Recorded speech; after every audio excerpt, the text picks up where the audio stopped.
고객이 먼저 상담을 요청하고 고객 스스로 구매를 신청한다. 국가대표 세일즈 멘토 심현수가 고객 확보와 상담 그리고 판매에 어려움을 겪고 있는 모든 영업인들에게 지원하는 성공 노하우.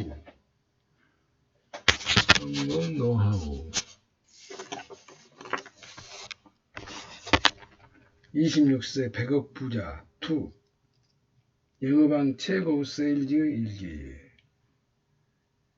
모든 영업인들에게 지원하는 성공 노하우 심현수 지음 100억 영업비법 동영상 강의. 99학번으로 고려대학교 1호 일문학과에 입학했다. 2003년 군에서 제대하자마자 명문대 졸업장을 과감하게 내던지고 길거리 노점상으로 사회에 첫 발을 내딛었다. 그 후 광고 영업, 쌀거래처 영업, 펜시 잡화 영업, 술거래처 영업, 케이트링고 영업, 온라인 샤크, KT 메가패스, 스카이라이프, 휴대전화 방문 판매, 지하철 떴다방, 노점 조직 장설, 기술 영업 등을 거치며 성공 신화를 써나갔다. 특히 생리대 방문 판매를 할 때는 월 1억원 이상의 매출을 올려 화제가 되었고 생리대 파는 총각 CEO로 여러 방송 매체에 소개되기도 했다. 지금은 국가대표급 세일즈 멘토가 되어 그동안 발로 뛰며 체득한 현장 경험을 토대로 20대 CEO를 꿈꾸는 젊은이들이 성공적인 창업을 위해 활발한 강연 활동을 펼치고 있다. 매일 2차례에 인터넷 생방송 심현수 생생 멘토링을 진행하고 있고 인터넷 매거진 심현수 매출업의 칼럼을 연재하고 있다. 세일즈 슈퍼스타의 대표, 한국기독실업인의 CBMC, 세빛지혜, 청년분과위원장, 한국창업대학생연합회 고센 부회장, 소기업소 상공인연합회 중구운영위원, 한나라당 청년본부 소기업부 상공인위원회 부위원장, 사단법인 해피스마일 코리아, 서울시 852호, 행자부 136호, 대외협력분과 본부장, 새싹네트워크 교육대장으로 활동했으며 현재 한국영업인협회 회장, 세일즈 멘토로서 하루 24시간이 모자랄 정도로 열정적인 삶을 살고 있다. 저서로는 꿈은 기회비용을 요구한다. 영업의 정석 26세 100억 부자, 영업왕 최고수의 세일즈 일가 등이다. 우측의 QR코드를 스캔하시면 노점상으로 시작해 지금의 위치에 오른 심현수 회장의 13.14기 1488번의 거절 이야기를 동영상으로 감상하실 수 있습니다. 글도움 김찬웅 동국대학교 국어국문학과를 졸업했다. 영화 시나리오, 작가와 홍보 업무 등을 거쳐 대기업 시보와 출판사 편집장으로 근무했다. 소설 쓰기를 좋아해 젊은 시절 몇 편의 소설을 발표한 바 있다. 현재는 출판 기획자 겸 작가로 활동 중이며 지은 책으로 문희, 산비의 육아일기를 읽다, 이병철, 거대한 신화를 꿈꾸다, 별감, 이수민, 조선 최고의 연예 기획자 등이 있다. 26세 100억 부자 2 영업왕 최고 세일즈 일기 심현수 지음 세종유교 추천의 글 영업왕은 저절로 얻어지는 행운의 타이틀이 아니다. 지속적이며 강도 높은 노력의 산물이다. 하지만 무조건 노력만 한다고 해서 되는 일은 아니다. 그 전에 반드시 읽어두어야 할, 알아두어야 할 것이 있다. 바로 제대로 된 영업 방식이다. 이 책은 고객이 먼저 상담을 요청하고 고객 스스로 구매를 신청하는 단 한 번의 거래도 없이 판매할 수 있다는 심현수 영업비법을 소설과 강의가 결합된 독특한 형식을 통해 재미있고 알기 쉽게 전하고 있다. 현재 자신의 영업 실적이 만족스럽지 못하다면 영업에 도움이 되는 구체적이고 실질적인 방법을 찾지 못했다면 반드시 이 책을 읽어보길 권한다. 이광현 건강식품 영업 개인 소매 매출 월 2000세트. 똑똑한 우리나라 사람들이 10년, 20년에 걸쳐 시간과 돈을 아낌없이 투자하는 것이 있다. 바로 영어 공부다. 그래서 좋은 결과를 얻었다면 다행이지만 대부분은 영어를 완벽하게 익히지 못하고 도전, 포기, 재도전의 과정을 되풀이한다. 그동안 들인 시간과 노력과 비용을 감안해 보면 참으로 안타까운 일이 아닐 수 없다. 만약 제대로 된 영어의 정석을 알게 되어 1년 안에 영어를 마스터할 수 있다면 얼마나 많은 시간과 노력 비용이 줄어들겠는가. 영업도 마찬가지다. 들인 시간과 노력, 비용과 그로 인해 얻어지는 성과가 정비례하지 않는 것이 현실이다. 사단법인 한국영업인협회의 홈페이지에 들어가면 볼 수 있는 수많은 성공 사례가 그것을 뒷받침하고 있다. 나 역시 실제로 책에서 언급된 멘토 포지셔닝에 집중한 결과 TV와 라디오 프로그램의 경제 전문가로 출연 중이고 경제신문의 칼럼을 연재하고 있다. 26세 100억 부자 1편에 이어 2편에 공개되는 영업의 정석과 비법들은 혼자 보기 아깝고 같이 보기엔 더 아깝다. 나는 감히 이렇게 말할 수 있다. 이제 세상의 영업인들은 둘로 구분된다고. 26세 100억 부자 시리즈를 읽은 영업인과 읽지 않은 영업인으로 신태순, 보험사 팀장, 칼럼니스트, 현재 TV 및 라디오 프로그램에 고정 출연. 지식에는 두 가지가 있다. 하나는 생각과 연구를 통해서 얻은 지식이고 다른 하나는 그렇게 얻은 지식을 실전에 적용해 보고 그 결과를 통해 얻은 지식이다. 영업에 필요한 것은 바로 이 실전 지식이다. 영업 관련 교육을 듣거나 관련 책을 읽어보면 동기부여를 받고 열심히만 하면 영업을 잘할 수 있다는 내용이 나온다. 물론 거기에는 그랬을지 모른다. 하지만 지금은 아니다. 주변을 둘러보면 열심히 하는 사람이 너무나도 많지만 그 중에 좋은 결과를 얻은 사람은 너무나도 적다. 왜일까? 지금은 열심히와 열정만으로 성공할 수 있는 시대가 아니기 때문이다. 그렇다면 무엇이 필요할까? 바로 지금 시대에는 영업 방법이다. 심현수 회장은 수많은 영업 경험을 토대로 남들이 부러워할 결과를 스스로 만들어낸 실전 영업 전문가라고 할 수 있다. 그가 직접 쓴 26세 100억 부자 시리즈에는 빤한 동기부여나 저자 자신의 성공담이 담겨있지 않다. 영업을 잘할 수 있는 방법을 제시하고 어떻게 하면 영업 현장에서 활용할 수 있는지에 대해서 구체적인 사례를 들어 전하고 있다. 나는 꿈을 이루기 위해 노력하는 모든 영업인에게 말하고 있다. 영업 성공의 길을 걷기 위해서는 이 책에 담긴 영업 비법을 반드시 자신의 것으로 만들어야 합니다. 파이팅! 황준석 연금형 부동산 연구소 소장. 답없는 월급쟁이 닥치고 나처럼 해.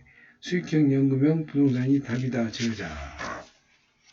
20대가 시작되면서 내가 멘토로 삼은 분이 있다. 바로 심현수 회장입니다. 내가 심현수 회장님에게 배운 건 단순했다. 도전하고 분석하고 배우고 그래서 다시 도전하는 것이다. 처음 영업을 시작했을 때 선배들은 나에게 들이대라는 말을 많이 했다. 그들의 말대로 무턱대고 들이대봤지만 성과는 오르지 않았다. 오히려 영업에 대한 두려움만 생겼고 단기 알바생처럼 자주 직장을 옮기게 되었다. 들이대. 아니면 말고 학교, 들이대 학교.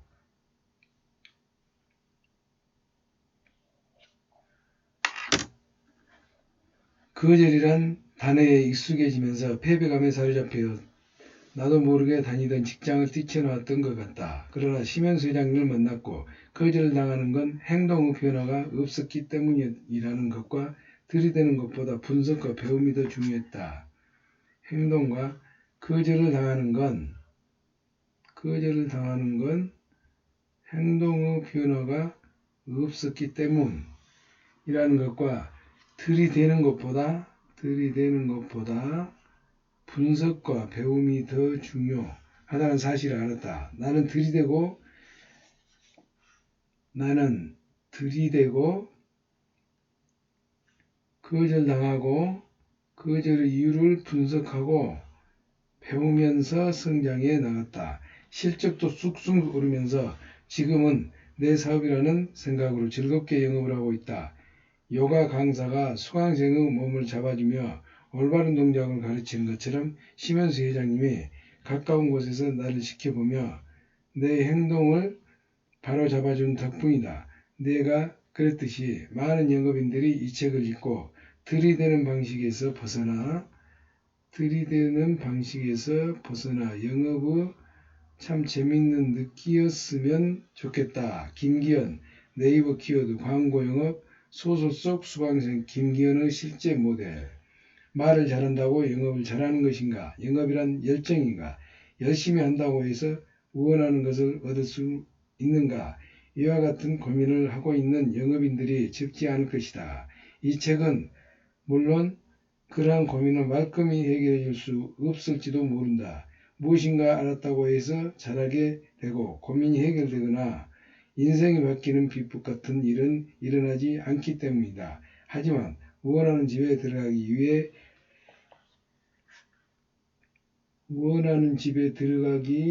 위해 문을 열고 싶다면 사과를 따기 위해 나무에 올라가고 싶다면 이 책은 누군가에게는 문을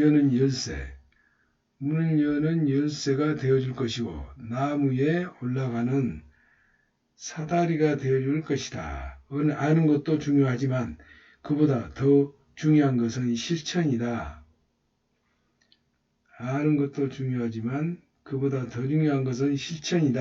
이 책을 읽고 새로운 영업 방법을 알게 됐다면 반드시 실천에 옮기기 바란다. 노태경, 주식회사 와그레이 대표이사, 20대 청년기업가.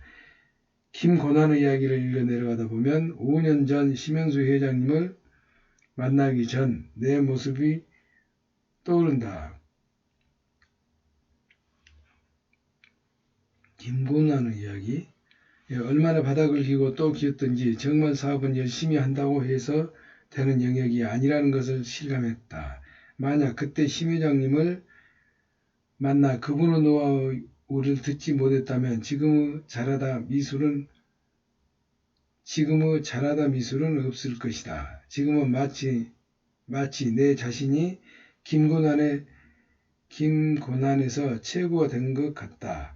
이 책은 자칫 딱딱해지기 쉬운 내용을 주인공 최고를 통해 재미나게 풀어가 솔솔 익힌다. 강의 부분도 소설 내용을 토대로 하고 있어 쉽게 이해할 수 있고 공감이 간다. 이 책이 5년 전에 나왔다면 실패를 한 번은 더 줄일 수 있었을 거라는 생각이 든다. 영업사원뿐만 아니라 힘들게 사업을 하고 있는 분들, 이제 막 사업을 시작하려는 예비 창업자들도 필요한 책이다. 사업에 있어서 아이템 개발보다 훨씬 더 중요한 부분이 바로 판매이기 때문이다. 사업에 있어서 아이템 개발보다 훨씬 더 중요한 부분이 바로 판매이기 때문이다. 상품만 좋다면 저절로 팔릴 거라고 생각하는 사업가들을 종종 보는데 그것은 착각일 뿐이다.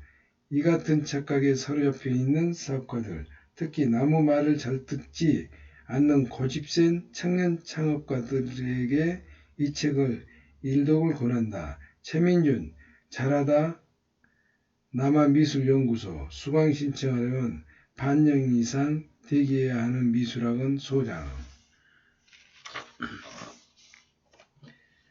차례 추천의 글 파트. 대통령께 보고 싶어 하십니다. 대통령께서 보고 싶어 하십니다. 심현수식 영업 비법의 강의. 단 한 번의 거절도 없이 판매할 수 있다. 파트 2. 자동차 업계의 전설적인 인물 최신철을 만나다. 심현수식 영업 비법 2. 왜 나에게 사야 하는가? 파트 3.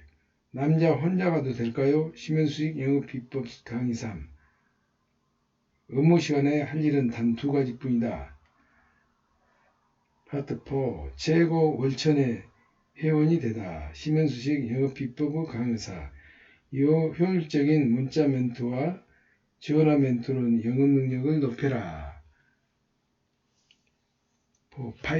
아픔이 지나가면 즐거움이 찾아온다. 심현수식 영업 강의 비법 강의 5. 한 번에 여러 고객을 상대로 영업하라. 6. 파트 6. 성공한 영업인들의 노하우를 배워라. 심현수식 영업 비법 강의 6. 고객의 발등에 불을 떨어뜨리라. 7. 최고 드디어 첫 강연을 열다. 심현수식 영업 비법 강의 7. 고객 입에서 예스라는 말이 나오게 하라. 8. 내일은 더 큰 성공의 세계로 나아갈 거야. 심현수식 영업 비법 강의 8. 세일즈 후 구매로 이어지도록 마무리하라. 에필로그. 대통령께서 보고 싶어 하십니다. 최고는 옷을 갈아입고 샌드위치로 배를 채운 후 책상 앞에 앉았다. 그리고 조심스럽게 일기장 3권을 꺼냈다. 2권은 최고의 고조 할아버님과 아버님이 남기신 일기장이었고, 다른 한 권은 최고가 지난 3년 동안 지난 시간 날 때마다 쓴 일기장이었다. 대통령 비서실장으로부터 전화가 걸려온 것은 금요일 늦은 오후였다. 그때 최고는 강의실에서 신입 딜러들에게 영업 노하우를 전수하고 있었다. 무슨 일이죠? 최고는 조심스럽게 강의실 문을 노크하고 들어서는 여비서에게 물었다. 대통령 비서실장이시라는데 대표님을 찾습니다. 여직원 들뜬 목소리로 대답했다. 순간 신입 딜러들이 일제히 책상을 두들기며 와 하고 함성을 내질렀다. 최고는 마치 전기에 감전된 것처럼 찌릿찌릿한 흥분이 일어나는 것을 느꼈지만 손짓으로 신입 딜러들의 입을 다물게 하고 여비서가 넘겨주는 전화기를 받았다. 네, 전화 바꿨습니다. 최고입니다. 최고는 들끓는 감정을 누르며 애써 침착하게 말했다. 나 대통령 비서실장 임정철입니다. 비서분이 강의 중이라고 하시던데 갑자기 전화를 걸어 방해를 하는 건 아닌지 모르겠군요. 아닙니다. 말씀하십시오. 바쁘실 테니 본론으로 들어가겠습니다. 대통령께서 최고씨를 보고 싶어 하십니다. 다음 주 월요일 조찬 모임에 참석해 주실 수 있겠습니까? 네, 당연히 참석해야죠. 최고는 시원하게 대답했다. 실은 2달 전쯤인가 대통령께서 무슨 일로에 나온 최고씨 관련 기사를 읽고 많은 관심을 보였습니다.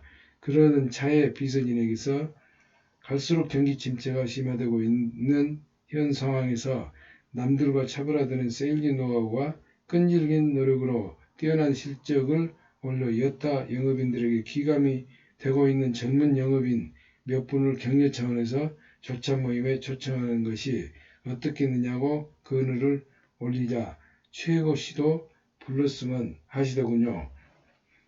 2달 전 국내 유력 일간지 무슨일보 경제팀에서 기자가 찾아와 딜러 30명을 거느리고 매달 1000대 이상의 차를 판매하고 있는 자동차 판매 대리점의 수장이며 자타가 공인하는 슈퍼 딜러 최고의 인터뷰 기사를 실은 적이 있습니다. 대통령이 본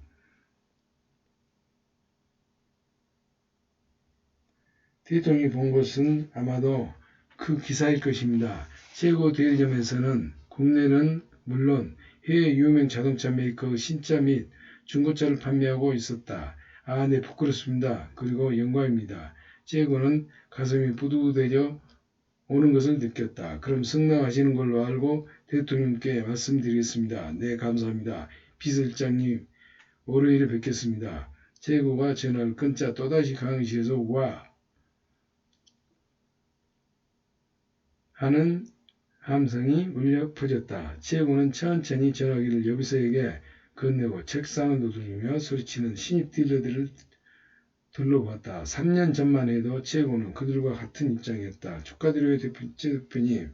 여비서가 활짝 웃으며 말했다. 최고는 말없이 고개를 끄덕였다. 그러니까 이 자리에서 서기까지 3년이라는 세월이 걸린 셈이다. 그날 밤 최고는 퇴근하자마자 집에 돌아왔다. 물론 직원들은 집에 가려는 최고를 붙잡고 쉽게 놓아주지 않았다. 어딜 가시려고요? 대표님 그냥 가시면 저희가 섭섭하죠. 오늘 같은 날 크게 한턱 내셔야 하는 것 아닙니까? 직원들은 약속이라도 한데 입을 모아 말했다. 당연히 한턱 내야죠. 그런데 이가 어쩐답니까? 오늘은 제가 중요한 약속이 있어서요. 한턱은 다음에 단단히 내겠습니다. 그러니 여러분들이 저 좀 봐주십시오. 최고는 주위를 둘러싼 직원들에게 사정사정했다. 하지만 그래도 직원들은 좀처럼 물러날 낌새를 보이지 않았다. 좋아요. 날짜를 정하죠. 다음 주 수요일 어떻습니까? 그땐 무슨 일이 있어도 반드시 여러분들에게 한턱 내겠습니다. 약속합니다. 최고는 아무래도 안되겠다 싶어 손을 치켜들고 서서히 선서하는 동작을 취하며 말했다. 그러자 직원들이 얼굴에 실망하는 표정이 떠올랐다. 더는 최고를 붙잡을 명분이 없었기 때문이었다. 최고는 재빨리 힘이 빠진 직원들 사이로 빠져나와 차를 몰고 집으로 왔다. 사람들도 참.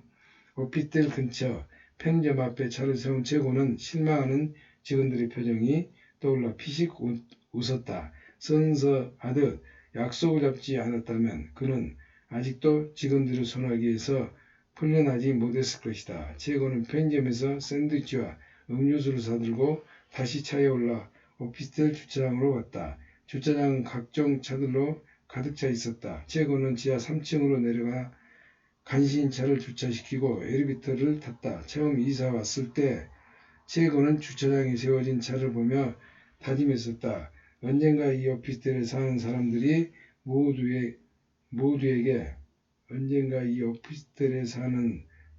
모두에게 차를 팔고 말리라. 그때의 한 다짐은 아직 이루어지지 않았습니다. 그러나 아직 이루어지지 않았기에 최고는 앞으로 더 열심히 하려고 자신을 채찍질할 수 있었다. 최고는 앞으로 더 열심히 하려고 자신을 채찍질할 수 있었다. 최고는 11층에서 내려 자신의 오피스텔로 들어갔다.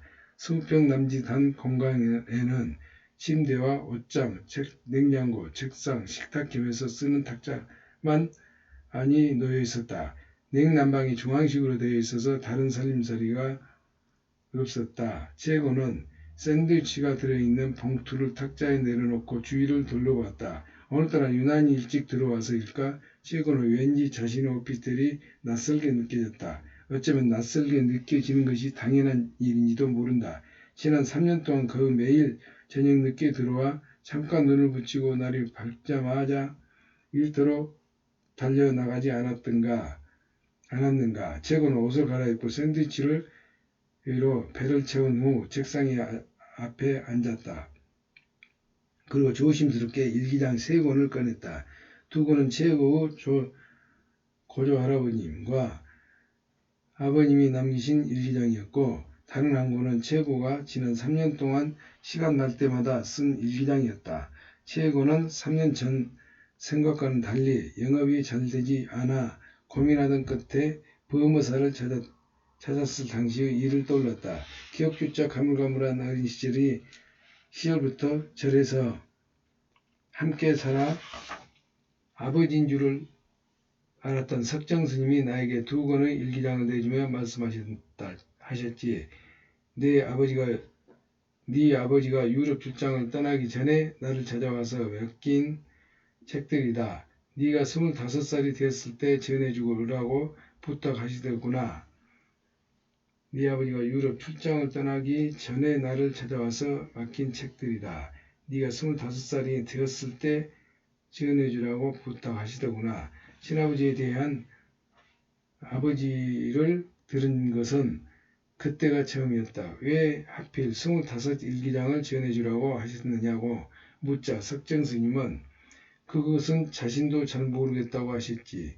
나는 그 이유를 지금 여기 내 눈앞에서 있는 일기장을 보고 알았어. 제고는 고조 할아버님이 남기신 일기장을 펼쳤어.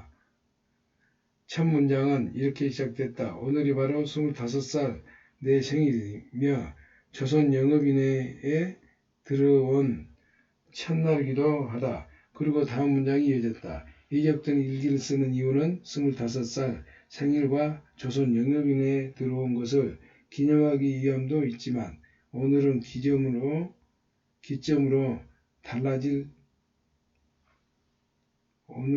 기점으로 달라질 내 이야기를 기록을 남기고 싶은 마음을 크기 때문이다. 자, 일기에는 최고수 할아버님이 25세 마파리를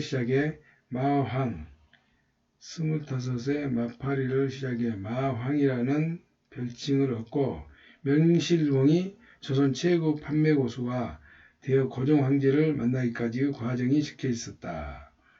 최고의 판매 고수가 되어가지고 고종 황제를 만나기까지 과정이 적혀 있었다. 그날 밤을 새워 일기를 읽고 밖으로 나오니 석정 스님이 걸어 내려오고 계셨지. 스님에게 다가가 고조 할아버님이 남기신 일기가 더 없느냐고 묻자 스님은 다정하게 웃으며 아버님 말씀을 전해주셨지. 할아버지께서 그 후의 일기는 후손들이 이어서 쓰라고 일부러 남기지 않으신 것 같다는 그때 나는 다짐했었어. 그 후 일기는 내가 써 나가겠다고. 최고는 고조 할아버님의 일기장을 듣고 이번엔 자신이 쓴 일기장을 펼쳤다. 필체가 좋은 편은 아니었지만 알아보기 힘들 정도로도 아니었다. 최고는 길게 심호흡을 하고 자신이 적어놓은 일기를 천천히 읽어 내려갔다. 심현수식 영업 비법 강의 1. 단 한 번의 거절도 없이 판매할 수 있다. 본 강의 노트를 동영상 강의 26세 백업부자 1편이 나온 지도 벌써 1년하고도 석 달이 지났네요. 영업하시는 여러분들에게 도움이 되셨는지 모르겠군요. 먼저 인사드리겠습니다. 그동안 잘 지내셨죠? 다시 여러분을 만나게 되어 반갑습니다. 지금 이 시간에는 본격적인 강의에 들어가기 앞서 1편의 내용을 간략하게 정리하도록 하겠습니다. 다소 지루하시더라도 복습한다는 기분으로 흔쾌히 들어주셨으면 합니다.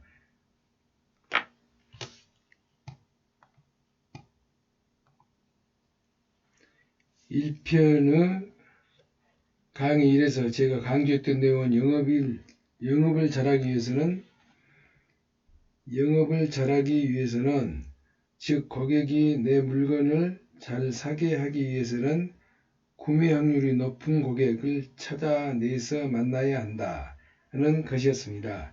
영업에 대한 정의를 영업인의 고객에게 물건을 파는 것이 아니라 고객이 영업인에게 물건을 사는 것으로 바꿔본 것도 그 때문이었죠. 물건을 살 마음이 없는 사람에게 무슨 말을 해도 잘 먹히지 않습니다. 물건을 살 마음이 없는 사람에게는 무슨 말을 해도 잘 먹히지 않습니다. 반면에 구매 의사가 있는 사람에게 물건을 파는 것은 아주 쉬운 일입니다. 구매 의사가 있는 사람에게 물건을 파는 것은 아주 쉬운 일입니다. 영업은 고객 관리, 영업은 마케팅, 세일, CRM, 고객 관리가 그 3단계로 나뉘는 것입니다. 기억하고 계시죠?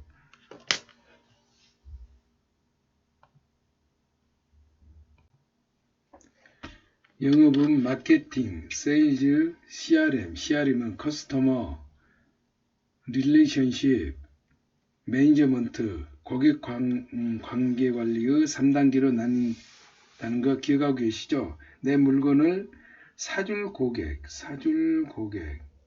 찾는 것이 첫 번째 단계인 마케팅이고, 고객과 상담을 하는 것이 두 번째 단계인 세일즈이다.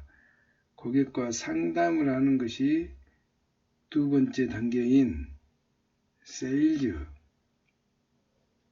그 고객을 지속적으로 관리하여 추가 판매, 재판매를 하고 소개를 통해 판매가 이루어질 수 있도록 해야 하는 것이 세 번째 단계인 CRM이다. 세 번째 CRM이다. 1. 첫 번째 마케팅, 2. 세일즈, 3.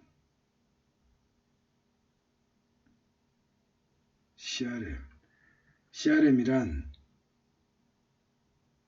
커스터머, 고객, 릴레이션십, 이거는 이제 관계, 그리고 매니저먼트, 관리, 이렇게 해서 CRM. 그것을 말이죠. 이 세 단계가 유기적으로 결합될 때 영업이라는 큰 틀은 완성된다. 강의 2에서 타깃에 대해서 말했었죠. 타깃. 한 문장으로 요약하면 고객이 될 만한 사람을 명확히 가려내고 그 사람을 만나기 위해 집중으로 해야 한다는 것입니다. 그렇다면 타깃팅이란 무엇일까요? 맞습니다. 고객이 될 수 있는 사람, 즉 잠재 고객층 적당히 좁혀서 정하고 네가 갖고 있는 핵심 역량을 최대한 쏟아붓는 것이요. 타깃팅을 효율적으로 하기 위해서는 먼저 나와 내 상품의 특장점이 무엇이고 어디에 있는지를 잘 알고 있어야 한다. 이는 영업인들에게 큰 무기입니다. 경쟁 영업인들과 차별화된 영업을 할 수 있으니까요. 내가 경쟁력을 발휘할 수 있는 분야가 어디인지, 대상은 누구인지 등을 잘 파악해서 집중하시기 바랍니다. 누구인지, 대상이 등을 집중하시기 바랍니다. 타깃의 고객이 반드시 여러분에게 사야 할 필요성과 다양성을 만든다면 제품 판매는 당연히 이루어집니다. 반드시 여러분에게 사야 할 필요성과 다양성을 만든다면 당연히 강의 3의 주는 내용은 타깃 고객을 정하고 고객을 만날 수 있는 포인트를 찾은 다음 각종 도구, 즉 타깃팅과 포인트에 맞는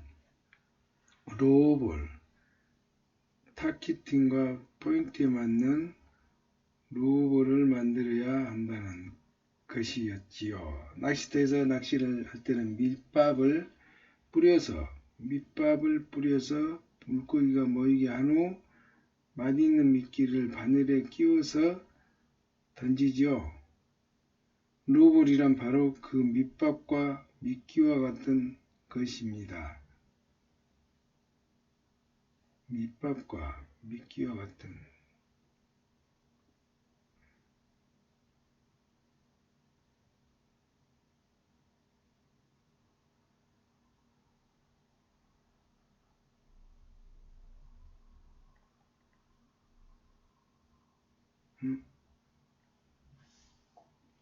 다시 말해 고객들은 내 홈페이지에 들어온다거나 나에게 문자를 보낸다거나 이메일을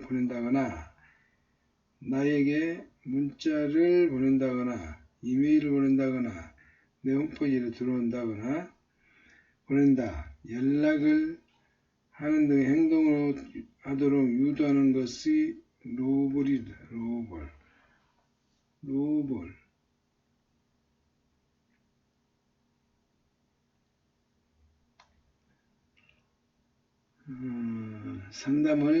상담을 원활하게 진행하기 위해서는 사용되는 하술법입니다. 처음부터 구매를 하라고 강하게 권유하기 전에 상대가 받아들이기 편한 부담 없는 내용으로 천천히 시작하리라.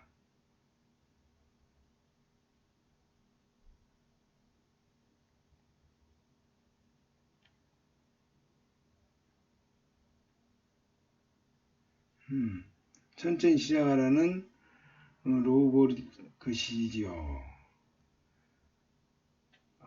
처음부터 구매를 하라고 강하게 권유하기 전에 이건 하이볼. 상대가 받아들이기 편한 부담 없는 내용으로 천천히 시작하라는 로봇인 것이죠. 천천히 시작하려는 로봇 것이죠.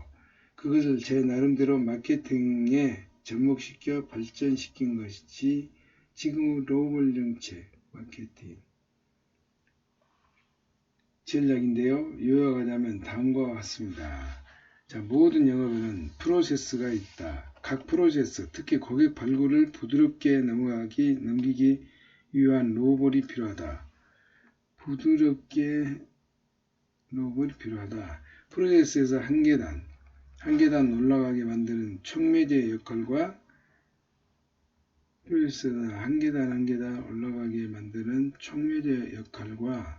프로세스라는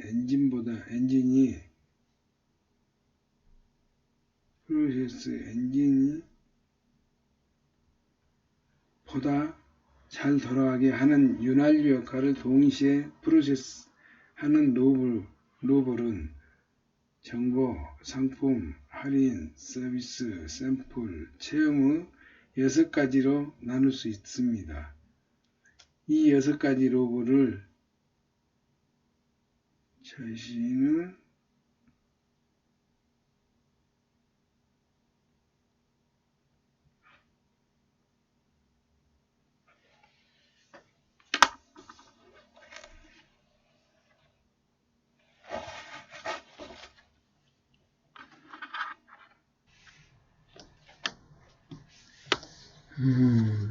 여섯 가지로 나눌 수 있습니다. 이 6가지 로봇을 자신의 상황에 맞게 잘 기회에 활용한다면 충분히 타깃 고객을 내 고객으로 만드실 수 있을 것입니다. 강의 4에서는 레터에 대해서 말씀드렸죠. 레터란 영업 현장에서 쓰이는 텍스트와 이미지로 이루어지는 모든 홍보물을 말합니다. 타깃을 정하고 포인트를 찾고 적절한 로고를 만들었으면 텍스트와 이미지로 이루어져 있는 모든 홍보물을 말합니다. 타깃을 정하고 포인트를 찾고 적절한 로고를 만들었으면 이제 레터를 만들어 배포할 차례죠.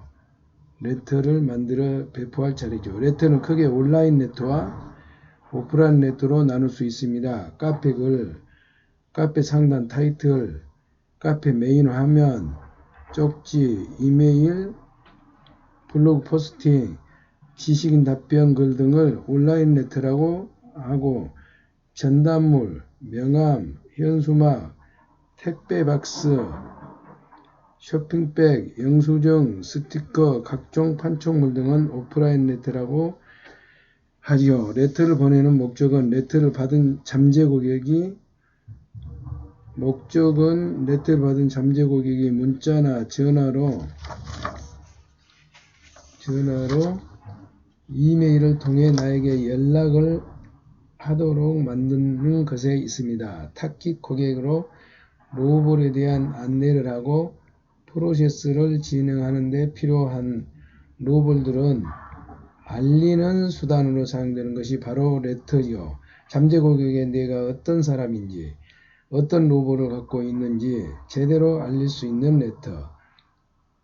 내가 어떤 사람인지, 어떤 로봇을 갖고 있는지 제대로 알릴 수 있는 레터, 즉 연락이 활발하게 오는 레터를 만들기 위해서는 컨셉트, 문제 해결, 로봇, 근거, 요청, 반복, 한정 등 8가지 요소로 잘 활용해야 한다는 것을 기억하고 계시죠? 강의 5에서는 개입 상품을 다루었죠.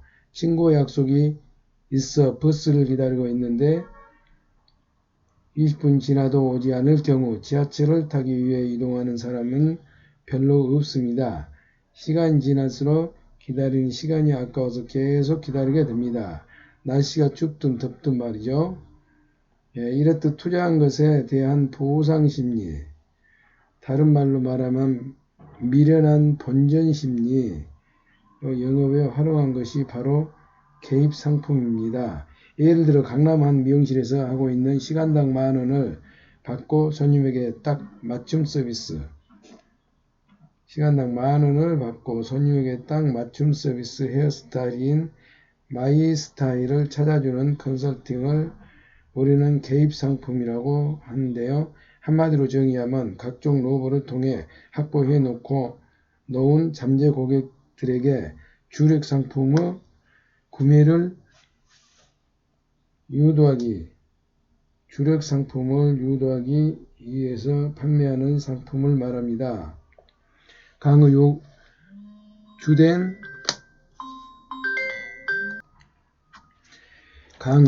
주된 내용은 포지셔닝입니다. 포지셔닝이란 고객이 생각하는 나, 즉 고객이 나를 어떤 사람이라고 생각하느냐 하는 것을 말합니다. 내가 고객들에게 어떤 존재로 포지셔닝이 있느냐에 따라서 고객이 미치는 나의 영향력을 달라진다는 것이다. 잘 알고 계시죠? 자신이 일반적인 전문가가 아니라 고객들에게 멘토로서 무언가를 배우고 따를 만한 가치가 있는 전문가라는 인식을 심어주는 것이 바로 멘토 포지셔닝입니다. 또 기억하시죠? 어떤 사람으로 알려지고 싶은지 정했다면 대외적인 활동을 통해 그 이름에 걸맞는 사람이라는 인정을 받아야 하는데, 이 모든 것은 프로세스의 일환, 체계적으로 진행해야 한다는 것도 물론 잊지 않으셨을 것입니다. 고객들에게 내가 알고 지낼 가치가 있는 사람이라는 인정을 받기 위해서는 각종 매체를 적극적으로 활용하는 것이 좋습니다. 인터넷, 블로그나 카페, SNS 활동은 기본이고 트위터 활동이나 정보집과 정보 영상 제작, 관련 봉사활동 등도 시간을 들여서 꾸준히 해 나가야 합니다.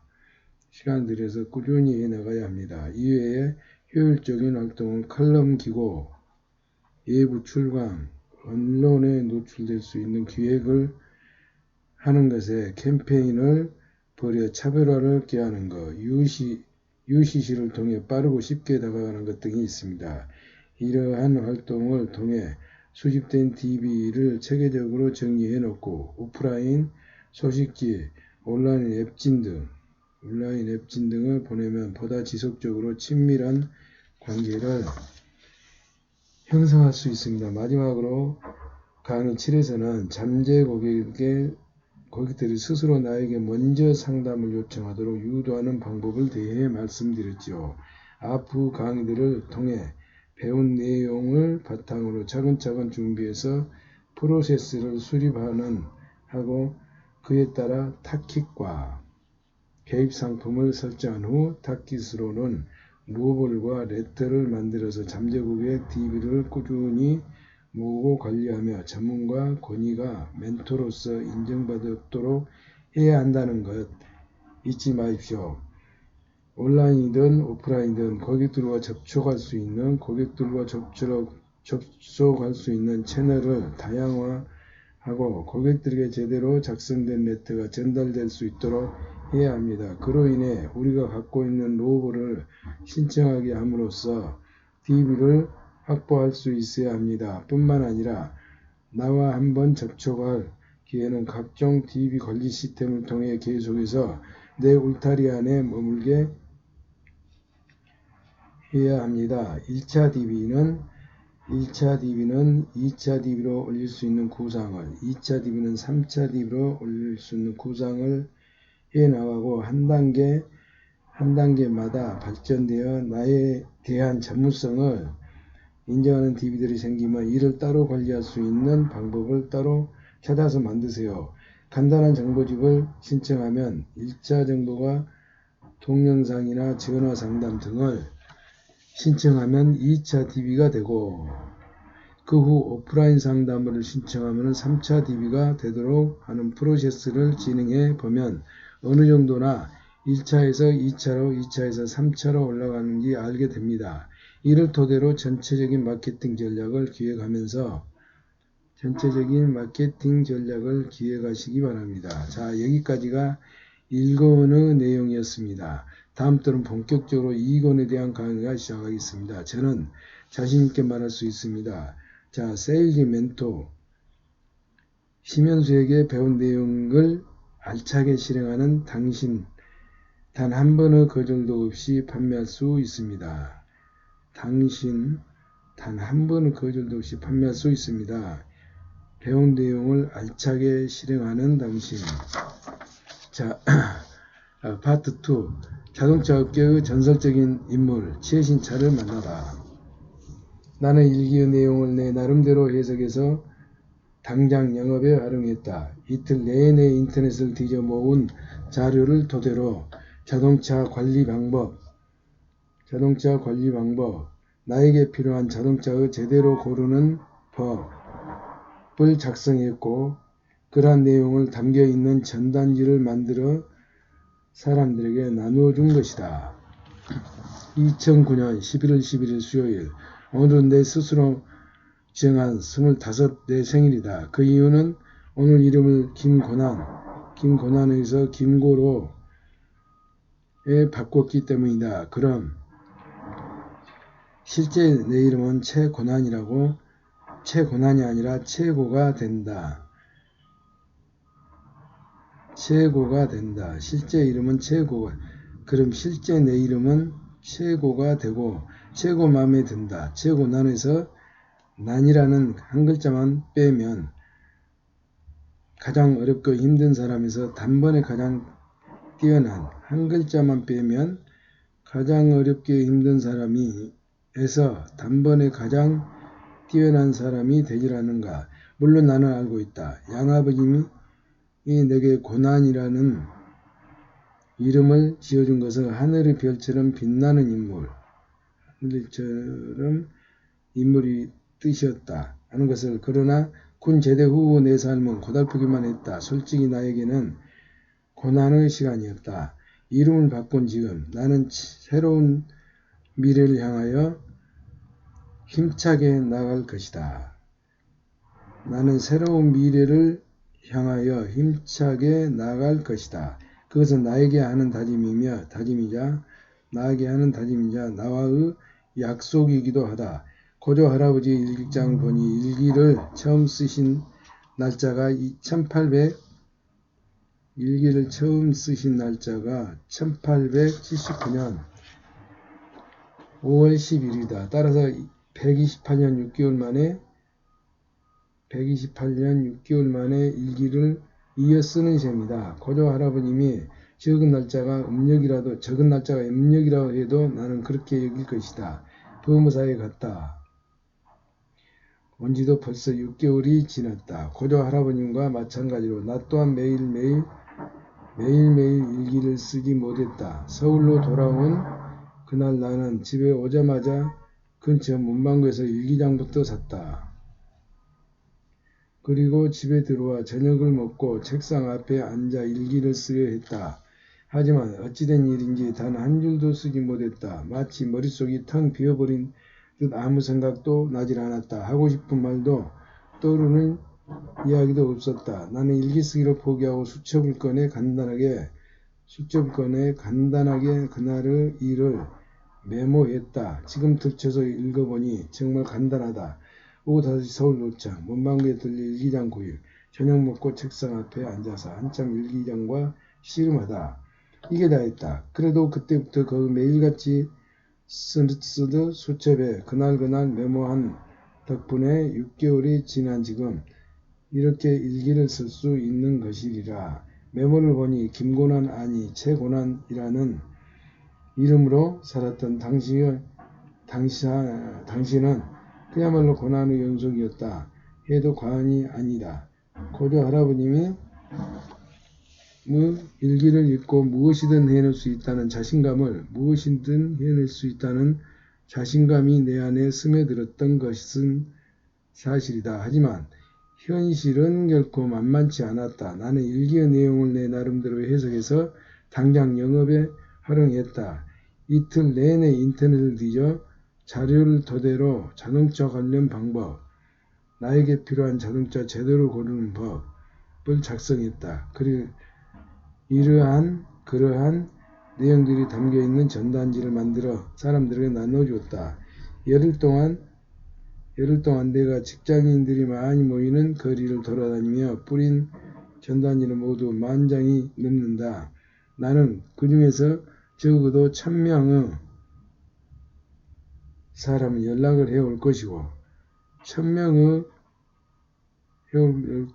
연락한 사람들 중에는 적어도 100명의 사람은 나에게 차량을 구입할 것이라 여겼다. 하지만 그것은 나만의 착각이었다. 환상이었다.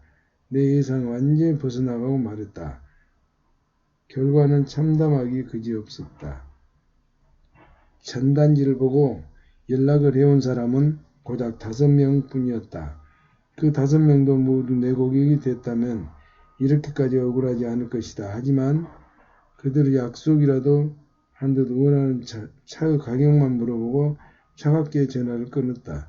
정말 미치고 팔짝 뛸 노릇이다. 그러던 어느 날이 영업소장이 지친 몸을 이끌고 퇴근하려는 나를 불러 김고난 씨, 나 좀 봅시다. 나는 영업소장의 얼굴이 굳어져 있는 것을 보고 그가 무슨 말을 하는지 눈치챘다. 난 도살장에 끌려간 소처럼 터덜터덜 영업소장을 따라 회의실로 들어갔다. 요즘 나름대로 방법을 바꿔가며 열심히 일하는 건 알겠는데 실적이 말이 아니네. 소장은 자리에 앉아 잠시 나를 쳐다보더니 입을 열었다. 죄송합니다, 소장님. 나는 고개를 숙이고 최대한 겸손하게 미안함을 표시했다. 충고 하나 해도 될까? 하지만 소장은 그런 말할 것 없다는 듯 두 손을 내저으며 물었다. 말씀하십시오. 경청하겠습니다.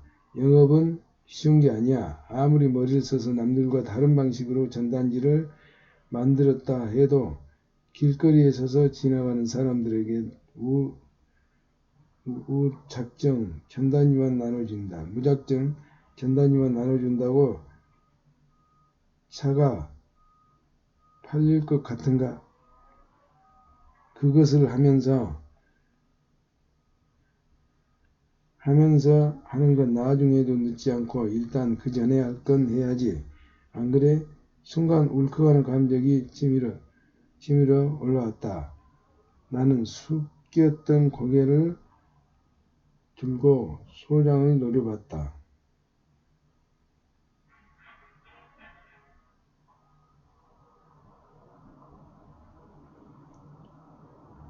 그것이라니 무슨 말을 그따위로 하는가? 왜 자네를 영업행위를 거짓이라고 표현해서 섭섭한가? 순간 울컥하는 감정이 치밀어 올랐다. 난 숙였던 고개를 영업은 쉬운 게 아니야. 아무리 머리를 써서 남들과 다른 방식으로 전단지를 만들었다 해도 길거리에서 지나가서 사람들에게 무작정 전단지만 나눠준다고 차가 팔릴 것 같은가? 그 짓을 하면서 하는 건 나중에도 늦지 않고 일단 그 전에 할 건 해야지. 안 그래?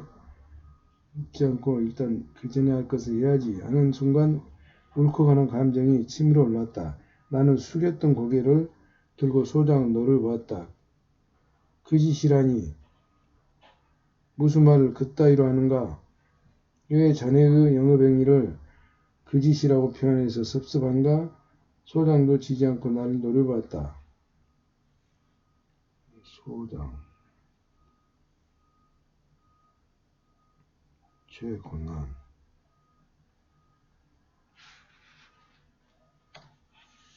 아닙니다. 나는 슬쩍 시선을 돌리며 말했다. 어쨌거나 나는 아랫사람이었다. 섭섭하겠지. 나도 알고 있네. 어떻게든 잘해보려고 열심히 머리를 굴려서 나름대로 차별화된 전단지를 만들었다는 것도 알고 있고 사람들에게 열심히 나눠줬다는 것도 알고 있네. 하지만 결과가 없지 않은가? 결과가. 소장은 답답하듯이 한숨을 쉬었다. 소장은 답답하다는 듯 한숨만 내쉬었다.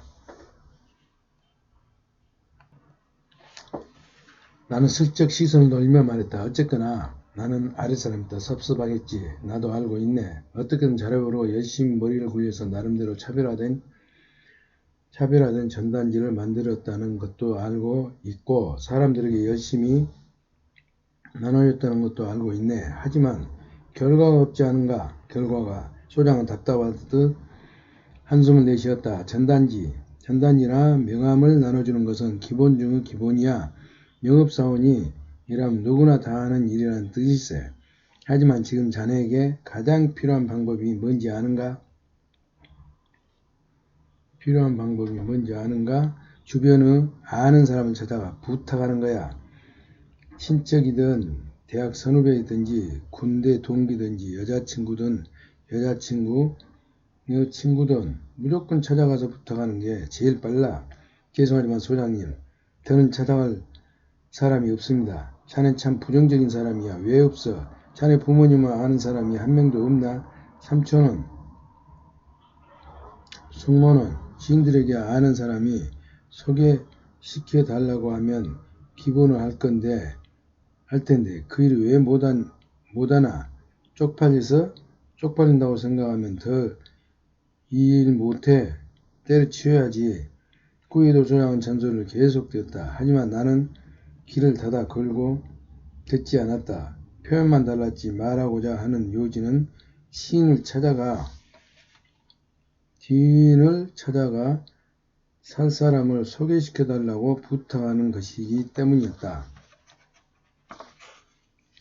이 정도 했으면 알아들었으리라 믿겠네. 피곤할 테니 그만 들어가 보게.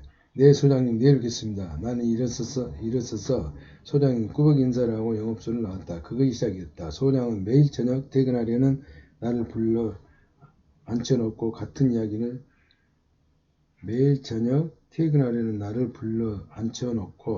같은 이야기를 되풀이했다. 지인을 찾아가서 차 살 사람을 소개시켜달라고 부탁하라니까 왜 안 하나. 소장은 지치지도 않고 끈질기게 나를 졸라댔다. 하도 많이 들어서 이제는 그 말만 들으면 속에서 신물이 올라올.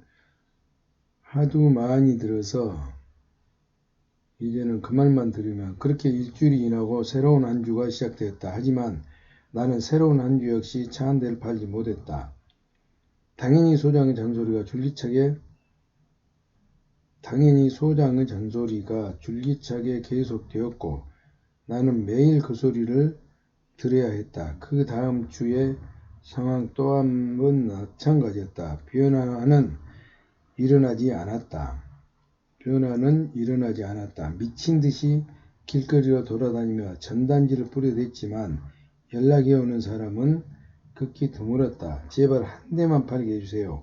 제발 한 대만이라도 팔게 해주세요. 하느님. 초조해진 나는 매일 밤 교회를 찾아가 하나님께 기도를 올렸다. 소장이 입을 잠시 동안만이라도 막으면 단 한 대라도 차를 팔아야 했기 때문이다. 그러나 하나님은 내 간절한 소원을 들어주지 않으셨다. 결국 나는 한 달 내내 차를 팔지 못했다. 지난달에 이어 또다시 백차. 그러자 소장은 말할 것도 없고 나를 대하는 선배들의 태도마저 냉랭해졌다. 나를 바라보는 그들의 눈빛에는 한심함이 엿보였다. 태어나서 처음 해보는 꼴찌를 넉 달 연거푸 하는 것이다. 소장은 영업사원을 모두 모아놓고 말했다. 이번 달에는 우리 영업소에서 전국 1등과 전국 꼬레비가 동시에 나왔네요. 전국 1등은 우리 영업소 자랑이 이충현 대리가 차지했습니다. 무려 42대라는 경이적인 실적을 올렸네요. 전원 박수. 소장의 말이 끝나자 와 하는 함성과 함께 천둥치듯 요란한 박수 소리가 터져나왔다. 꼴찌는 아시다시피 김고난씨가 차지했습니다. 넉 달 동안 연속 실적 제로. 경이로운 기록이죠. 모두 꼴찌에게 갈채를. 소장은 박수소리가 잦아들기를 기다려 비웃음이 가득 담은 말을 날렸다. 순간 우우하는 야유가 사람들 입에서 새어나왔다. 우우하는 야유가 사람들 입에서 새어나왔다. 나는 더는 참을 수가 없었다. 그깟 차 한 대 팔지 못했다고 나를 무시하고 경멸하고 비웃는 소장과 동료들을 미웠다. 좋습니다. 모두가 제가 그만두기를 바라시는 것 같은데 뜻대로 해드리죠. 잘들 계십시오. 몸 건강히 오래들 사시고요. 하긴 소장은 누가 뭐라고 해도 오래오래 사실 거예요. 소장님 사표는 내일 속달 등기로 보내드리겠습니다. 안녕히 계세요. 나는 속사포처럼 말을 내뱉고 부랴부랴 짐을 챙겨 영업소를 나왔다. 나는 충분히 느끼고 있었다. 사람들의 시선이 내 뒤통수에 똥파리처럼 달라붙어 점처럼 떨어질 줄 모르는 것을. 다음날 나는 우측에 와서 소장 앞으로 사표가 들어있는 봉투를 보내고 그 매일 소란스러운 길거리를 돌아다니다 갑자기 조용한 방 안에 들어앉아 있으니 기분이 이상했다. 누군가 망치 같은 것을 세게 머리를 얻어맞은 것처럼 멍했다. 아무런 생각도 없었다. 나는 패배자일까 나고자일까 그 말만 머리에 맴돌 뿐이었다. 나는 하루 종일 침대에 누워 있었다. 아침도 먹지 않았고 점심도 먹지 않았고 저녁도 먹지 않았다. 입맛도 없었고 배도 고프지 않았다. 그러나 새벽이 가까워 무려 느닷없이 허기가 찾아들었다. 마치 기습처럼 나는 벌떡 일어나 라면을 끓여 먹었다. 하나로 모자라 더 끓여 먹었다. 더 먹고 나는 눈물이 한 방울, 두 방울 떨어져 내렸다. 나는 설거지를 하고 다시 침대에 누웠다. 허기는 가셨지만 기분은 더 나빴다. 그렇게 며칠을 보냈다. 졸림은 잡고 몸이 가려우면 샤워를 했고 고프면 라면을 끓여 먹었다. 나를 마치 죽음 같은 시간, 관속 같은 집에서 끄집어 낸 것은 2달 전 영업소 그만둔 오정식 과장이 뭐하나 김군, 오 과장 내가 전화를 받자마자 대뜸 물었다. 그냥 집에 있습니다. 그냥 집에 있습니다. 얘기 다 들었네. 김군 뭐라도 해야지. 김군 그래야죠. 얘기 다 들었네. 김군 뭐라도 해야지. 나는 오 과장 말투를 흉내내서 퉁명스럽게 말했다. 마치 나를 놀리는 것 같은 오 과장 말투가 싫었다. 나오게 김군 싫습니다. 나와서 내일 좀 돕게나. 김군 싫다니까요. 오 과장님 잠깐만요. 방금 일 좀 도와달라고 하셨나요? 그렇지 김군. 일이라니 무슨 일이죠? 나 영업소 나와서 중고차 딜라고 있다네. 김군 빨리 장 한 평으로 튀어오게. 알겠습니다. 과장님 총알같이 튀겠습니다. 너무 서두르지 말게나. 김군 그러다 다치면 곤란하거든. 그럴리가요 과장님. 전화 끊겠습니다. 나는 휴대전화 종료 버튼을 누르고 서둘러 옷을 갈아입고 그때까지만 해도 나는 몰랐다. 중고차 아도 새 차만큼이나 팔아먹기 힘들다는 사실을 집을 나온 나는 연식이 10년이 넘은 프라이드를 몰고 장안평으로 달려가 오과장을 만났다. 오과장 얼굴 표정은 다행히 영업소에 있을 때보다 밝았고 여유가 있어 보였다. 반갑네 김군. 반갑습니다 과장님. 난 오과장이 내미는 오른손을 두 손으로 꼭 붙잡고 너무 꽉 쥐지 말게. 김군 손 아프네. 네 미안합니다 과장님. 미안할 것까지는 없고 김군 나를 따라오게나. 네 과장님. 오과장 자신이 팔아야 할 차들이 있는 곳으로 나를 데리고 자신이 팔아야 할 차들이 있는 곳을 이런저런 설명을 해주었다. 나는 메모지를 꺼내 들고 오과장이 알려주는 매매단지 안에서 늘어서 있는 차들의 종류와 연식, 특장점, 가격 등을 받아 적었다. 내 말 알겠지? 김군 고급 세단이든 소형차든 간에 차를 팔 때 돈을 많이 받으면 받을수록 수당도 높아진다는 점 꼭 명심하겠습니다. 예, 과장님 명심하겠습니다. 잘해보거나 예, 열심히 하겠습니다. 나는 오과장에게 그 수용료를 올리고 씩씩하게 다시 현장으로 나갔다. 비록 새 차는 못 팔았지만 중고차는 팔 자신이 겉으로 보이기에는 새 차와 다름은 없겠지만 가격은 훨씬 저렴했기 때문이다. 하지만 이 일은 생각보다 쉽지 않았다. 중고차라 그런지 사람들은 더 꼼꼼히 이것저것 살펴보았다. 엑셀레터를 밟을 때 감촉이 좋지 않다는 등, 경적소리가 이상하다는 등, 핸들이 경적소리가 엑셀레터가 흰 것 같다든지 트집을 잡아 어떻게든 한 푼이라도 깎으려고 들었다. 그래도 사기만 한다면야 감사하고 또 감사할 일이었다. 트집만 잡다 사지도 않고 가버리는 사람들이 더 많으니 문제였다. 하지만 소장 기분 나쁜 잔소리를 더 듣지 않게 되어서 동료들에게 무시당하지 않아서 마음은 전부 다 편했다. 이젠 적어도 모멸감 같은 걸 건들지 않아. 이 정도 어려움은 충분히 이겨낼 수 있어. 파이팅 김건환.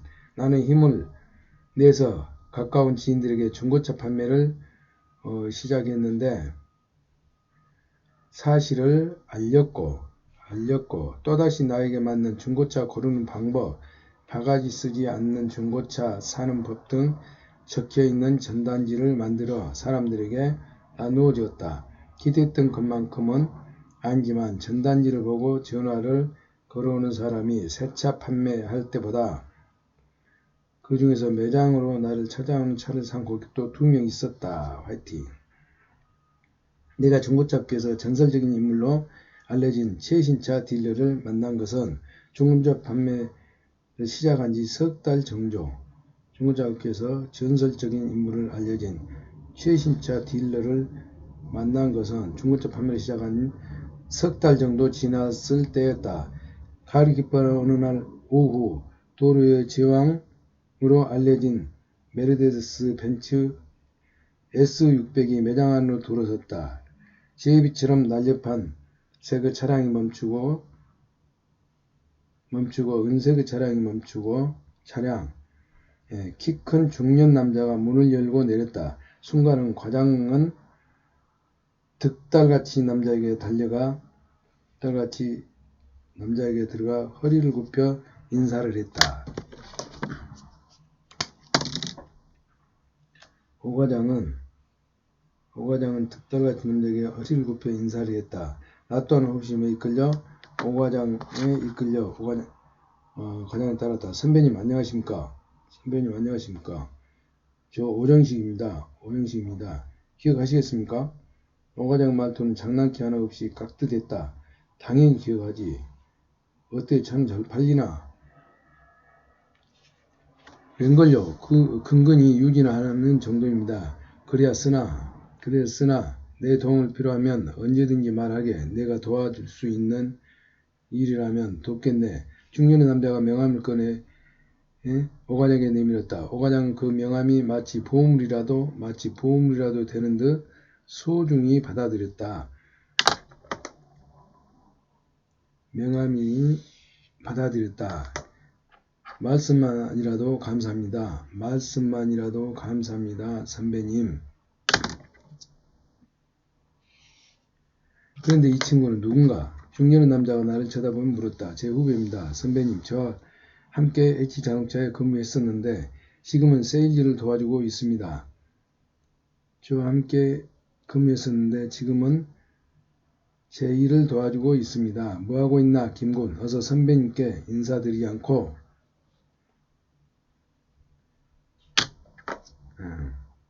뭐하고 있나 선배님께 인사드리지 않고 안녕하십니까. 저는 김군원이라고 합니다. 나는 최신차라 하네. 반갑네.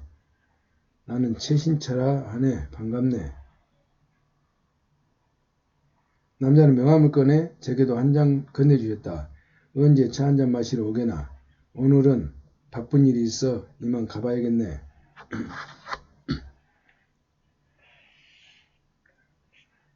네 선배님 일 보고 조심해 들어가십시오. 또 보세. 남자는 여유있는 동작으로 네 선배님 일 보시고 조심해 들어가십시오. 차 한 마시러 오게나. 오늘 바쁜 일이 있어 이만 가봐야겠네. 남자는 여유있는 동작으로 뒤돌아서서 사무실 쪽으로 걸어갔다. 다음에 또 뵙겠습니다. 다음에 또 뵙겠습니다. 오과장은 멀어져가는 남자의 뒤를 대고 오과장은 멀어져가는 남자의 뒤를 대고 깍듯이 허리를 숙여 인사를 했다. 도대체 저분이 누군데 저라도 인사합니까? 저분이 바로 중고차 업계의 전설적인 인물 최신차. 저분이 업계의 전설적인 인물 최신차님이시다. 저분은 혼자서 1년에 차를 몇 대나 파는 줄 아는가 김군? 한 300대. 글쎄요 300대 어림없다는 김군.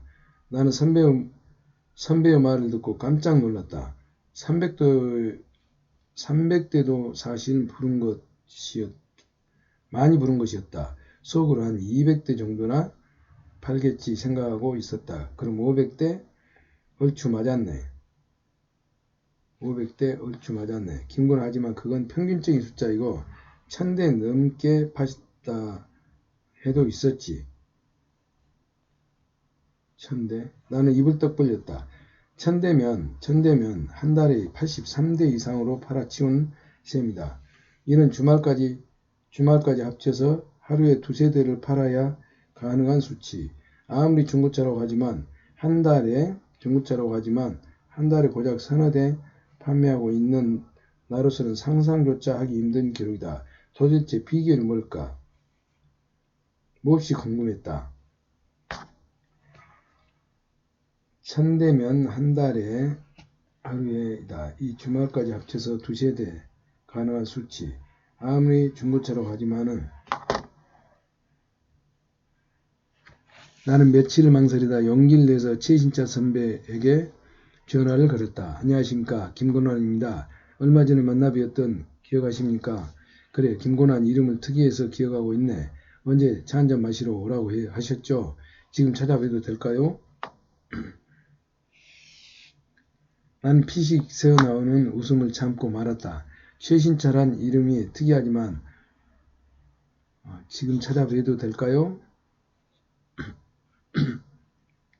중고차를 파는 사람의 이름이 최신차라니 지금 말인가? 네 선배님 상의드릴 일이 있어서 부탁드립니다. 부탁이라니 당치 않네. 하지만 7시에 대전에서 저녁 약속이 있어서 시간은 많이 못 내줄게. 부탁이라니 당치 않네. 선배님 부탁이라니 당치 않네. 7시에 시간을 많이 못 내줄 것 같네. 나는 휴대전화를 들여다보았다. 않네. 하지만 7시에 대전에서 시간을 많이 못 내줄 것 같네.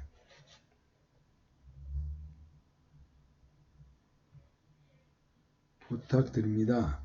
자, 선배님 알겠습니다. 지금 출발하면 3시경에 도착할 것 같습니다. 그러게 나는 최 선배의 승낙이 떨어지자마자 전화를 끊고 차에 올라 시동을 켰다. 그리고 청담동에 있는 최 선배의 사무실을 그야말로 비수속도로 달려갔다. 최 선배의 사무실은 중고차 딜러가 아니라 광고 관련 일을 하는 사람의 집무실처럼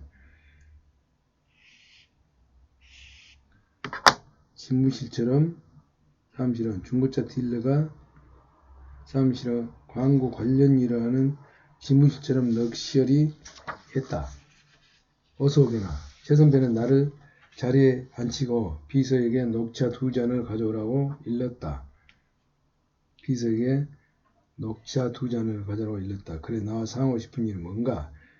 물었다. 나는 서슴없이 자리에서 일어나 최 선배 앞에 무릎을 꿇었다. 선배님, 자동차 판매 기술을 배우고 싶습니다. 가르쳐 주십시오. 이 사람 이게 무슨 일인가? 어서 일어나게. 당황한 최 선배는 서둘러 나를 일으켜 자리에 앉히고 말했다. 영업 기술을 배우고 싶다면 잘못 찾아왔네. 사람 내 스스로 노력해서 지금까지 올라올 줄 알지만 그게 전부는 아닐세. 큰 도움을 준 분이 있어.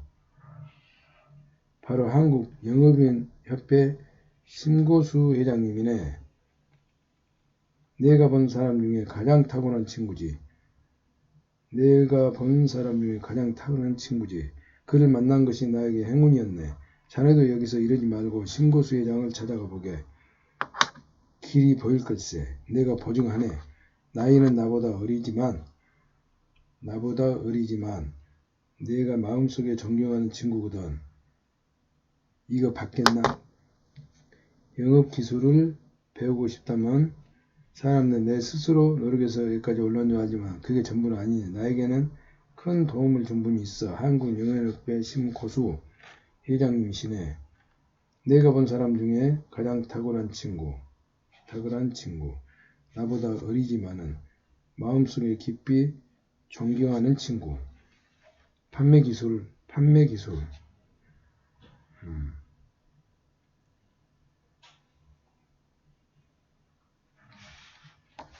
최 선배의 명함첩을 뒤져서 심고수 회장의 명함을 찾아서 내게 줬다. 그럼 난 알다시피 약속이 있어서 이만 일어서야겠네. 그러니 최 선배는 내가 뭐라 할 틈도 주지 않고 벌떡 일어나 사무실을 나갔다.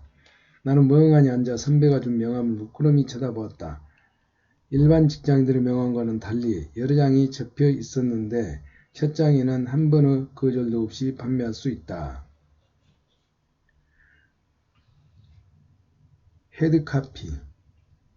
밑에 자신만만한 표정의 잘생긴 얼굴이 박혀있고 그 밑에 회장 심고수.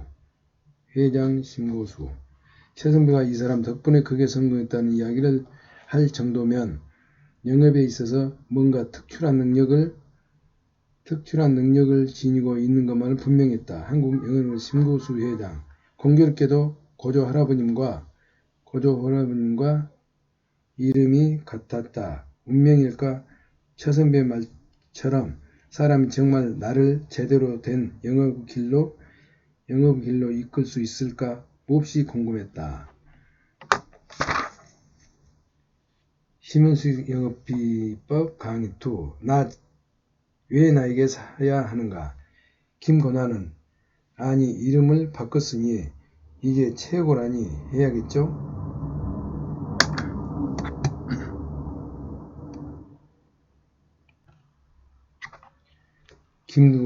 김고난 아니 이름을 바꿨으니 이제 최고라고 해야겠죠? 최고는 최고수 할아버님의 일기를 읽고 자동차 제대로 고르는 방법 등의 적힌 전단지를 만들어 나름대로 영업에 활용해 보지만 결과는 영 신통치 않았다. 아무리 노력해도 도무지 차가 팔리지 않으니 얼마나 답답할까요? 그런데 말입니다. 일기에 적혀 있는 내용이 아무리 좋다 하더라도 최고와 같은 초보 영업자들은 영업에 응용하기도 어렵고 따라서 이렇다 할 성과를 올리기 힘든 것이 사실입니다. 이것이 제가 여러분에게 강의하는 이유이기도 하지요. 자, 그럼 이제부터 본격적으로 2편 강의를 시작하도록 하겠습니다. 제가 개척 영업의 노하우에 대해서 강의할 때 수강생분들께서 꼭 하는 질문이 있습니다. 고객이 여러분의 상품을 꼭 여러분에게 사야만 하요. 고객이 여러분의 상품을 꼭 여러분에게 사야만 하는 이유가 있나요? 그럼 열의 9은 고개만 설레설레 저을 뿐 대답을 하지 못합니다. 고객이 그 누구도 아닌 본인 자신에게만 사야 하는 이유를 알고 있는 분들은 거의 없죠. 아시다시피 영업에 막 입문한 초보들은 대부분 주변의 지인들을 찾아가 상품을 소개하면서 영업 행위를 시작합니다. 그렇게 서너 달 정도 지나면 이번엔 지인들에게 아는 사람들을 소개시켜 달라고 부탁하게 되죠. 나름대로 최선을 다해 전단지를 만들고 아침부터 거리를 돌아다니며 누구보다도 열심히 뿌려대지만 그 전단지를 보고 연락이 오는 사람은 극히 드뭅니다. 이런 상황에서 실망감을 느끼지 않는 분은 별로 없습니다. 마치 늪에 빠진 것처럼 시간이 지날수록 상황은 나빠지기만 합니다. 나와 친했던 사람들조차 내가 찾아오는 것을 더 달갑지 않게 여긴다는 것을 피부로 느끼고 전단지의 효용 가치가 거의 없다는 것을 깨닫는 순간 실망감은 좌절감으로 변하게 됩니다. 좌절감은 자기 비하의 모멸감으로 이어지게 되고 이마에 주름살만 늘어나게 되지요. 왜 이런 현상이 벌어지게 되는 것일까요? 제가 여러분에게 3가지 질문을 드릴 테니 제대로 된 답을 생각해 보시기 바랍니다. 첫째, 여러분이 상품군을 구매해야 하는 이유는 무엇일까요? 고객이 여러분의 상품군을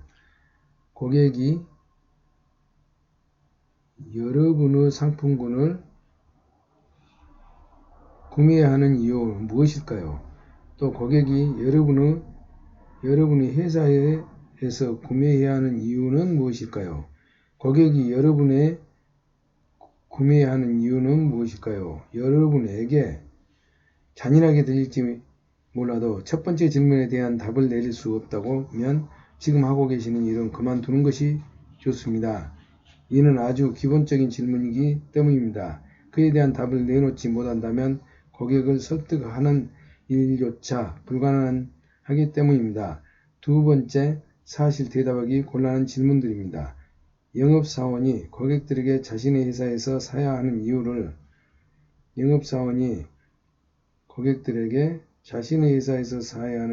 늘어놓아 봤자 고객들은 큰 관심을 보이지 않을 겁니다. 첫 번째 질문에 대한 답을 내릴 수 없다면 지금 하고 계시는 겁니다. 그에 대한 답을 내놓지 못한다면 고객을 설득하기 일조차 불가능하기 때문입니다. 입에 침이 마르도록 회사 자랑을 늘어놓고 제품이 들어있는 특허 물질 성분에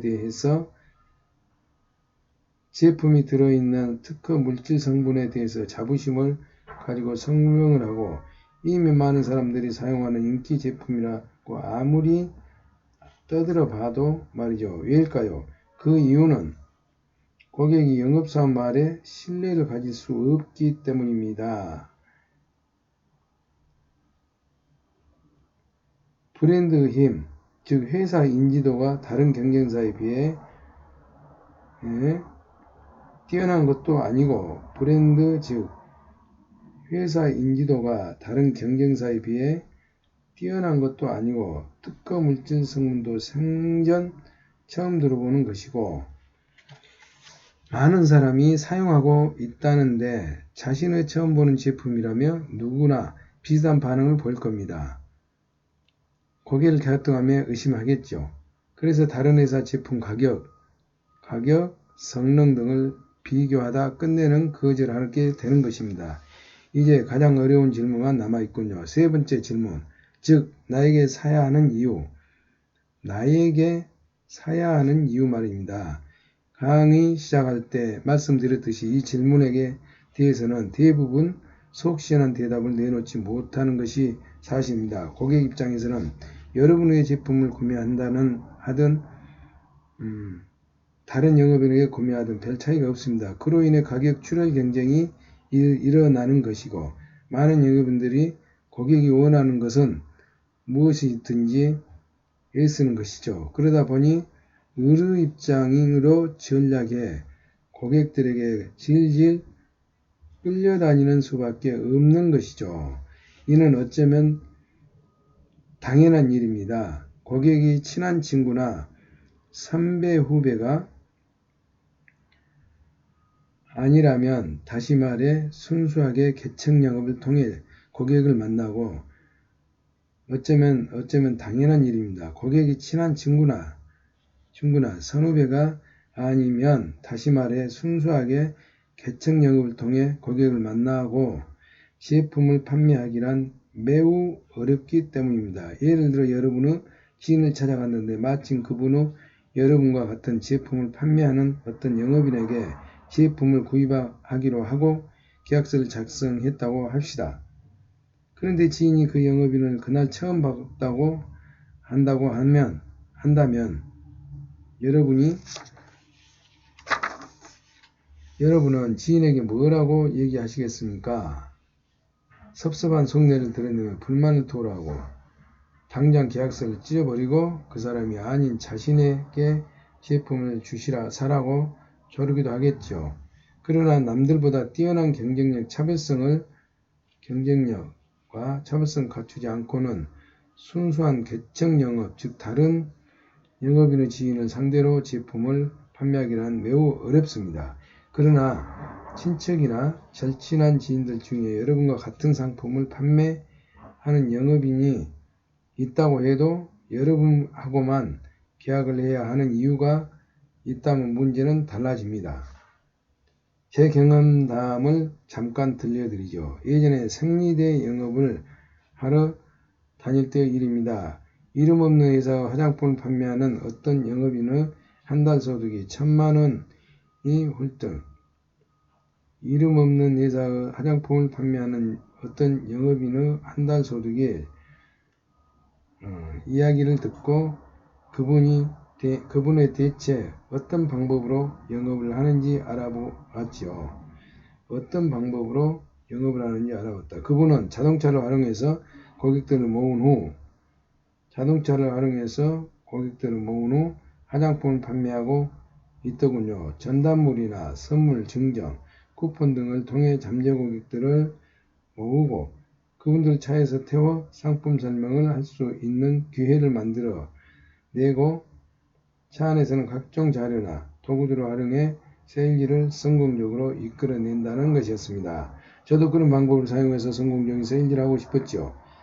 그러나 차 내부 구조를 어떻게 바꿔야 하는지, 사람들을 어떻게 모으는지, 어떻게 세일즈를 하는지에 대해서 도무지 알 길이 없었습니다. 저는 그분의 방법을 벤치마킹 해야겠다고 마음 먹고 여기저기 수소문 끝에 마침내 그분에게 가르침을 주신 스승님이 계신 곳을 알아냈습니다. 가르침을 주신 스승님을 기쁜 마음에 그 스님을 찾아가 사정을 말씀드렸죠. 그 스님은 제 사정 이야기를 듣더니 흔쾌히 자신의 노하우를 알려주셨습니다. 그 후 저는 스승님에게 교육받은 내용을 충분히 활용할 수 있는 깨끗하고 외관이 멋진 신형 스타렉스 구매해서 차 내부를 개조하고 외부를 꾸미고 새로운 방식의 세일즈를 시작했습니다. 그랬더니 놀랍게도 하루에 수백만 원이 넘는 판매고를 올리게 되었죠. 그런데 말입니다. 제가 신형 스타렉스를 구매하기 전에 타고 다녔던 차종이 스타렉스였습니다. 스타렉스가 있는데도 다시 새로운 스타렉스 구매한 것이었죠. 도대체 왜 그랬을까? 그 스승님이 바로 자동차 딜러였기 때문입니다. 이 정도면 왜 나한테 사야만 하는가에 대한 답변도 충분하지 않을까요? 다시 여러분에게 묻겠습니다. 이제 세 번째 질문에 대한 대답을 찾아내셨나요? 찾아내셨다면 적극적으로 활용해서 개척 영업을 활용해 등에 나서십시오. 분명히 다른 영업인들보다 앞서 나갈 수 있을 겁니다. 남들보다 부지런히 움직이고 더 열심히 영업활동을 하는 정도 그것도 좋지만 그보다 먼저 왜 나한테 사야 하는가에 대한 해답부터 꼭 풀어내시기 바랍니다. 끝으로 여러분에게 도움이 될 것 같아 고난이 만난 중고차 업계의 전설적인 인물 최신차 딜러에 대해 말씀드리겠습니다. 그분은 자동차만 파는 것이 아니라 차량 주치의라고 하는 자신만의 특별한 서비스 상품을 함께 팔고 있습니다. 한 달에 한 번 고객을 찾아가 차량을 점검하며 어디 크게 문제 생긴 것이 없는지, 어디를 어떻게 손봐야 하는지 등을 알려주고 수리를 해야 할 정도를 문제가 심각하다면 자신이 운행하던 카센터로 차량을 옮겨 실비만 받고 정비를 해주고 있죠. 그분은 이러한 차량 주치의 서비스를 자신에게 중고차를 구매한 고객에게는 무료로 해드리고 있지만 그렇지 않는 분들의 원할 경우 3년간 30만원을 받고 해드립니다. 서비스를 받은 3년 동안 자신에게 중고차를 구입하거나 혹은 아는 사람을 소개시켜 주면 차를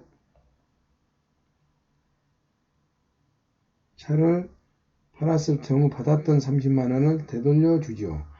이미 차가 있거나 구매한 지 얼마 안 된 분들에게 중고차를 판매할 수는 없지만 타고 다니는 차를 관리해주는 서비스를 충분히 팔 수 있지 않을까요? 차량 주치의 서비스를 구매한 고객들 중 다해다수가 3년이 다 지나기 전에 차를 사거나 지인으로 소개해 주었고 그분은 다른 중고차 딜러들을 보다 쉽고 빠르게 판매를 신장시킬 수 있었습니다. 이처럼 특이한 서비스를 기자들이 그냥 지나칠 리가 없죠. 각종 언론사에 다투어 그분을 인터뷰를 경쟁하듯 소개를 한 덕분에 서비스 특이성은 더욱 부각되었고 공신력도 생겨 중고차 업계에서는 누구도 넘볼 수 없는 판매 차량을 올리게 되었죠. 그것이 그분의 지금 중고차 업계의 신화를 우뚝 서게 한 이유입니다. 이상 55페이지까지 읽었습니다.